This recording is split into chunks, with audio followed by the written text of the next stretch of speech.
Okay. Once again, I have to apologize for the fact that we're not going to get to all of the questions. I'm going to read a short statement that came in from Assemblyman Jerry Claiborne from the Nevada State Legislature, just because it captures statements that we've gotten in from so many others. And then I will ask Lynn one final question to wrap things up. But again, I mean, I apologize for the fact that we could not even entertain all of the institutional questions. And I know Lynn will try to get to them in time. I also apologize to you guys for my voice, but I had the honor of representing Lynn at the inauguration on Tuesday, but that also entailed sitting outside in the freezing cold for 4 hours, perfectly still. So that actually one of the things that they did, it's apparently a tradition among the VIPs and dignitaries who are gathered. You're asked to write in this book what your favorite part of the inaugural ceremony was. I wrote my favorite part was when Bush and Cheney left.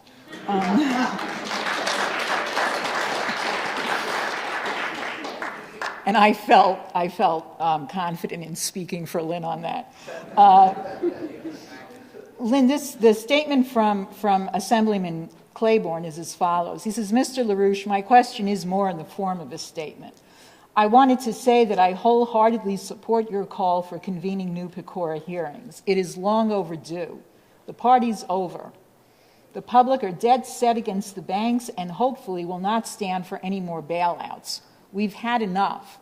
The well is dry. These bankers should be put on trial. The evidence is right there in front of us. Look at the shape of the nation. We are a wreck. They, the Madoffs, the Soroses, and others, have killed the American dream. That is all the proof we need.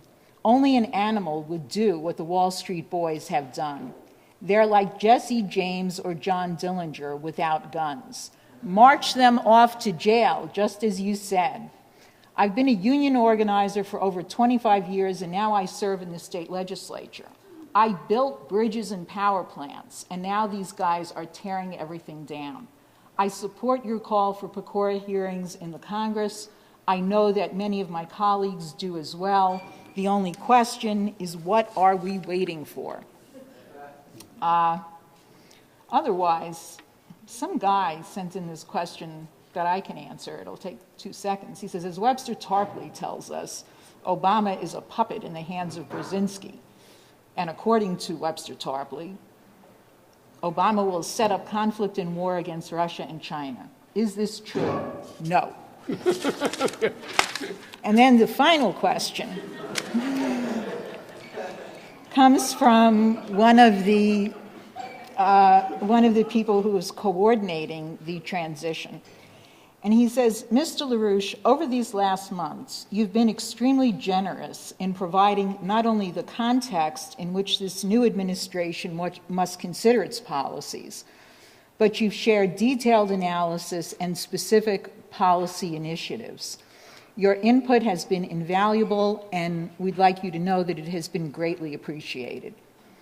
If, this very afternoon, you had a few moments to give advice directly to the president, what would you say to him? Well, I would say the things I've said today, above all. This is a time where I know this feeling of this kind of situation. I understand the situation he's in, probably in some ways better than he does. Being older and having lived through this world longer, and probably having more influence in terms of on me from various parts of the world, that I can feel strongly the effect in various parts of the world of what the world has been subjected to under the U.S. toleration of the British Empire. And that's the best way to put it. That the president has been given, as I believe others would assure him, He's been given a moment as president when his popularity is at the very height, probably the highest it will ever be, because there are frictional things in being president which tend to tear down some of your popularity around the edges on one grievance or another, or one issue or another. And this is the time to make a couple of decisions which are crucial, and I think they have to be made up front. First, we have to deal ruthlessly and decisively with this world monetary, financial, economic crisis. We have to establish again the position of the United States in the specific tradition of President Franklin Roosevelt. To act as Roosevelt would have done had he lived beyond the time of his death into the conclusion of the war, which he led in winning. And I think at this point, President Obama has inherited that legacy from the deceased Franklin Roosevelt to pick up the world from a period of decline and despair by taking a decisive action which, above all other things, establishes the United States, in the opinion of leaders of the world, as being the leader of nations out of the darkness to which we have lived in recent times up to this point. I think that the general economic reform, including that of cooperation extended toward Russia, China, and India, is crucial. But to make that work, we must first make a sweeping reform in the U.S. credit system.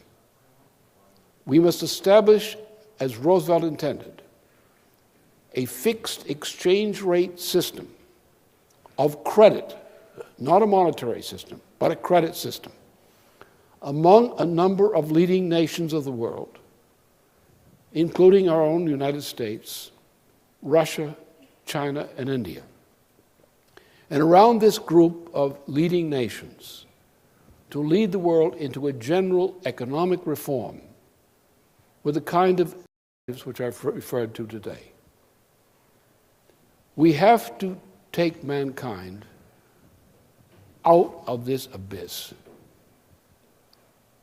which we've been sliding into more and more and more since Franklin Roosevelt died, and especially since 1967-68. We've got to get back. And we've got to recognize also in our actions that the United States, whether some people like to hear it or not, the United States is the greatest nation which has ever existed. Not because of something magical about it, but because we are the representatives of what we call the melting pot nation, of the hopes of the people of the world. We were what they hoped would become their destiny, that what we would achieve would become available to them for their benefit.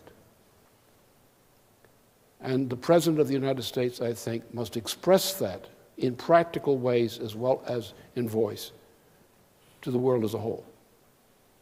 He must be again seen, as we saw President Franklin Roosevelt during World War II, as a man who took a leading position in a leading nation in saving the world from hell. And certainly President Obama is faced with a challenge of approximately that magnitude. And I think he needs all the support he can get on that account.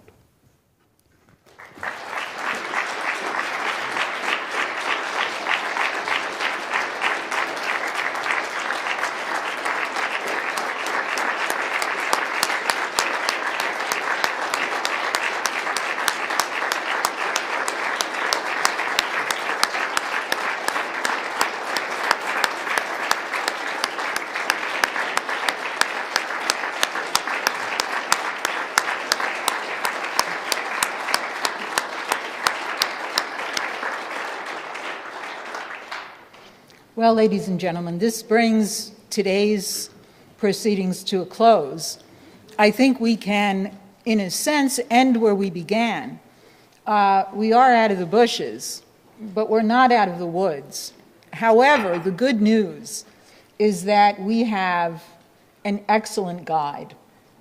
And if, in fact, we utilize that guide, we will make it out of the woods very safely. Thank you, and get out there and get to work.